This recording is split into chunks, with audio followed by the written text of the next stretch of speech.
There is a moment in every person's life, a moment so dark, so heavy, so suffocating, that the only voice left in the room is the one inside your own head. And sometimes, even that voice has given up. This is the story of a man nobody believed in. Not his teachers, not his family, not his colleagues, not even the mirror staring back at him every morning. But what happened next changed everything. Stay with me, because by the end of this story, you will never see your own struggles the same way again. His name was Marcus. Born in a small town in rural Ohio, the third child of 5 siblings. His father worked double shifts at a factory. His mother cleaned houses on weekends. They weren't poor in love, but they were poor in everything else. From the very beginning, life made it clear to Marcus that the odds were not in his favor. In school, he struggled, not because he wasn't smart, but because no one ever told him he was. His third-grade teacher wrote in his report card, "Marcus is easily distracted and shows little academic promise." His parents didn't argue with the teacher. They simply showed him the card and said, "You need to try harder." But Marcus didn't know how to try harder.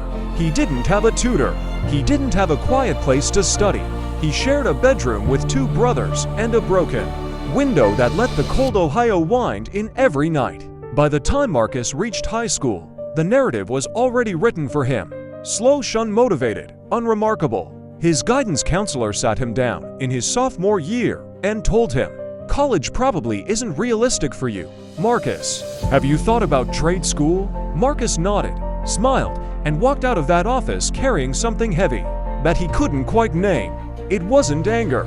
It was something worse. It was belief. He had started to believe them. At 19, Marcus dropped out of high school 2 months before graduation. Not because he failed his exams, but because he stopped showing up. What was the point? He took a job at a local gas station. Night shifts, minimum wage. His mother cried. His father didn't speak to him for 3 weeks. His older brother, who had managed to graduate and get a steady job at the county, sat across from him at dinner one night and said, "You're going to end up like nobody, Marcus." Just like everyone always said. Those words hit different when they come from your own blood. For the next 4 years, Marcus drifted. Gas station, construction site, fast food, back to the gas station. He tried things, but never committed. Started things, but never finished. And with every failed attempt, the world around him nodded knowingly. "See, we told you." He got into a relationship. It lasted 2 years and ended when she packed her bags and told him, "I love you, Marcus, but I can't build a future with someone who doesn't believe he has one." He sat on the floor of his apartment that night. Rent was 3 weeks late. His phone had been disconnected. He had $11 in his pocket and a half-empty bag of rice in the cupboard. And in that silence, that brutal, unforgiving silence, Marcus hit the lowest point of his life. He was 23 years old, and he genuinely believed his story was already over. They say that rock bottom is actually a foundation, that the moment you can fall no further is the moment you realize the only direction left is up. For Marcus, that moment came at 2 a.m. on a Tuesday night. Unable to sleep, he found himself sitting outside his apartment building, staring at the sky. An old man, his neighbor, a retired school teacher named Mr. Eugene, came out to take his dog for a walk. He sat down next to Marcus without being invited. They sat in silence for a long time. Then Mr. Eugene said something simple, something that no one had ever said to Marcus in his entire life. He said, "You know, young man, I've watched you for 2 years, and I see something in you that you don't see in yourself yet." Marcus scoffed. "Yeah? What's that?" The old man smiled and said, "Hunger, real hunger, the kind that doesn't go away. Most people who grow up comfortable, they never get hungry like that. But you're hungry. You just don't know what you're hungry for yet." Marcus went back inside that night and couldn't sleep, not because of despair. For the first time in years, it was because of a feeling he barely recognized: hope. The next morning, Marcus walked into the public library. He didn't know why. He just walked in.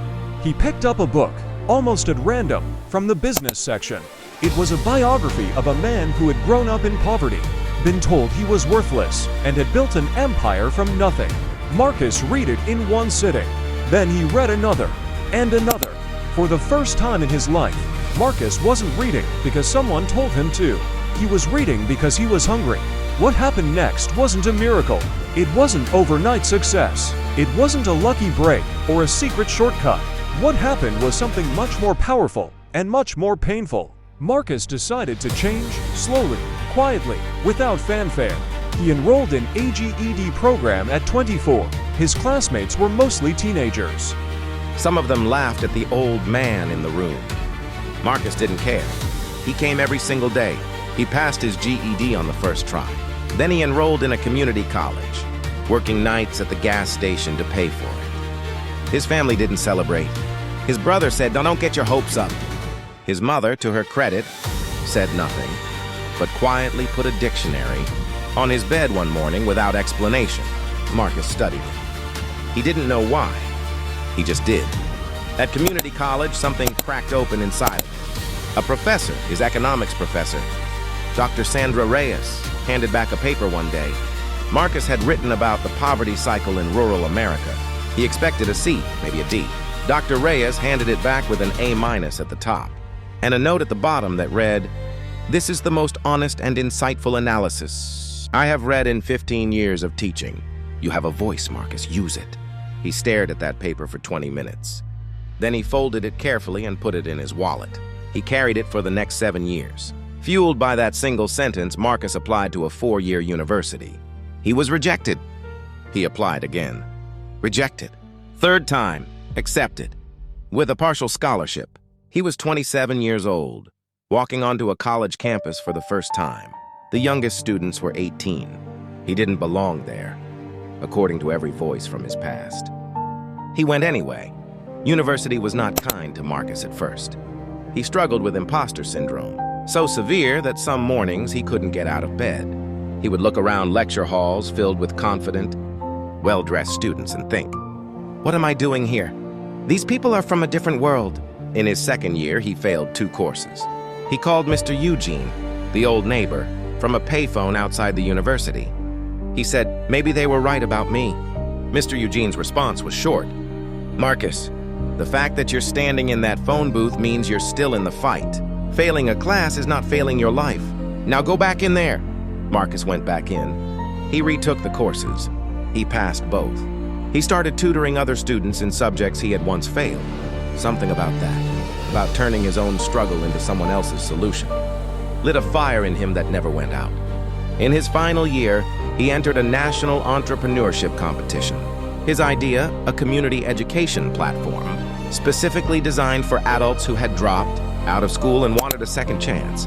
He was laughed out of the first round of judging. Too niche. Not scalable. No real market. Marcus rewrote his proposal. Entered again. This time, he made it to the finals.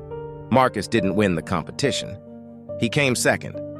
But one of the judges, a venture capitalist named David Park, pulled him aside afterward. He said, "I voted against you in the final round, and I've been thinking about it ever since. Your idea isn't just a business, it's a mission." And missions? They outlast businesses every time. David Park wrote Marcus his first check, $50,000. Marcus was 31 years old. He launched his platform from a 1-bedroom apartment. He called it Second Chapter.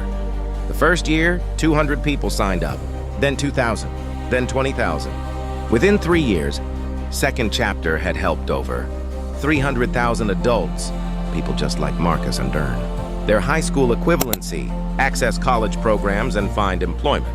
The same guidance counselor who had told Marcus that college wasn't realistic. For him, she sent him an email. She had read about him in the local newspaper. She said, "I want you to know I'm proud of you." Marcus stared at that email for a long time. Then he wrote back, "Thank you. I want you to know I forgive you, and I hope my story makes you more careful with the next Marcus, who sits across from your desk." He pressed send, and then he went back to work. Nobody believed in Marcus. Not his teachers, not his family, not his colleagues, not his girlfriend. For years, he didn't believe in himself either. But here is what Marcus's story teaches us. The people who doubt you are not your judges. They are just people, limited by their own experiences, their own fears, their own ceilings. When someone tells you that you can't, They are not describing your potential. They are describing their imagination. And imagination can be wrong. Marcus didn't succeed because he had more talent than everyone else. He succeeded because one old man on one quiet night said 4 words that changed everything. I see something in you. Maybe no one has said those words to you yet. Maybe you're still waiting for someone to believe in you first. But here is the truth that Marcus would want you to hear. You don't need their belief. You just need yours. Start small. Start messy. Start scared. Just start. Because somewhere on the other side of everyone's doubt, on the other side of every rejection, every failure, every cold and quiet night, your second chapter is waiting, and nobody can write it but you. If this story moved you, share it with someone who needs to hear it today. Subscribe for more stories that remind you your story isn't over yet. Until next time, keep going.